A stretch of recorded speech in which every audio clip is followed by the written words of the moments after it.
যাচ্ছে, এটার মধ্যে যারা একমত সেই আবেদনের তালিকা সংগ্রহ করছি। আবার সেই আবেদনের তালিকা সংগ্রহ করতে গিয়ে আমরা নিজেরাই দুর্নীতিবাজ পদারাতি হিসেবে গণ্য হয়েছে। এটা সম্পূর্ণ সুদকারবারী লুটেরা গোষ্ঠীদের চক্রান্ত ছিল। বিগত সরকারের আমলে আমরা ভোট চোর হিসেবেও গণ্য হয়েছে। অতঃপর যখন ডক্টর মোহাম্মদ ইউনূস বর্তমান অন্তর্বর্তী সরকারের প্রধান উপদেষ্টা, তিনার কাছে আমরা এই দাবি নিয়ে 2024 সালের 25শে নভেম্বর শাহবাগ মোড়ে বিশেষ সমাবেশ নিয়ে আসছি, বিশেষ দাবি নিয়ে আসছি। বাহিরে পাচারকৃত অর্থ এবং দেশের ভিতরে মজুদ থাকা কালো অর্থ উদ্ধার করে সেই টাকা জনগণকে বিনা সুদে দেওয়ার দাবি নিয়ে আসছি।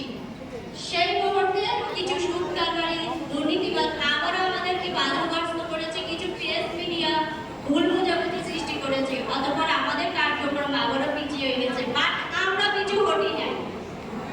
আজও এসে প্রেস ক্লাবে দাঁড়িয়েছি। আমরা সুদকারবারী লুটেরা গোষ্ঠীর বিরুদ্ধে একটি বিশেষ আইন প্রণয়নের দাবিতে এটা আমরা সাকসেস করে ছাড়ব ইনশাআল্লাহ।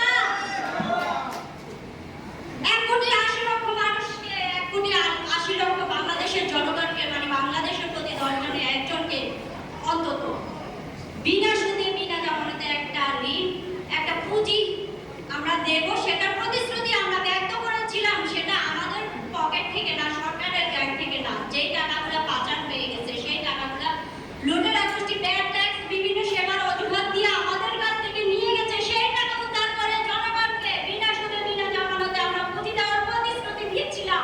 সেই প্রতিশ্রুতি আমরা বাস্তবায়ন করব ইনশাআল্লাহ। সবাই একমত? তাহলে সরকারের কাছে আমাদের দাবি থাকবে আমাদের এই বিষয়ে আবারও বিশেষ দৃষ্টিপাত যেন তিনি করেন। বর্তমান সরকার দাবি করেন তিনি জনগণের সরকার, তিনি জনমানুষের সরকার, তিনি জনকল্যাণে কাজ করতে আসেন। যদি তিনি জনগণের সরকার হয়ে থাকেন, জনকল্যাণে কাজ করতে আসেন, এটাও জনকল্যাণমূলক কাজ। সুতরাং এই দাবি, আমাদের এই দাবি বাস্তবায়ন করবেন। এটা আমাদের 12,000-13,000 সংগঠকের না, এই দাবি সারা বাংলাদেশের 1,80,00,000 মানুষের দাবি। এই দাবি বাস্তবায়নে আমরা সর্বদা সচেষ্ট থাকবো ইনশাআল্লাহ। ধন্যবাদ সবাইকে। ধন্যবাদ সম্মানিত সংগঠকবৃন্দ। আমাদের পূর্ব নির্ধারিত যে সময়, আমাদের সম্মানিত স্যার জনাব বীর মুক্তিযোদ্ধা আবুল বাশার স্যার বলছিলেন সময় 2টার মধ্যে উপস্থিত থাকবে, তো 2টা অতিক্রম করেছে। আপনারা যে যেখানে আছেন অতি শীঘ্রই অডিটোরিয়াম রুমে চলে আসুন। আমাদের প্রোগ্রাম খুব অল্প সময়ের মধ্যে শুরু হতে যাচ্ছে।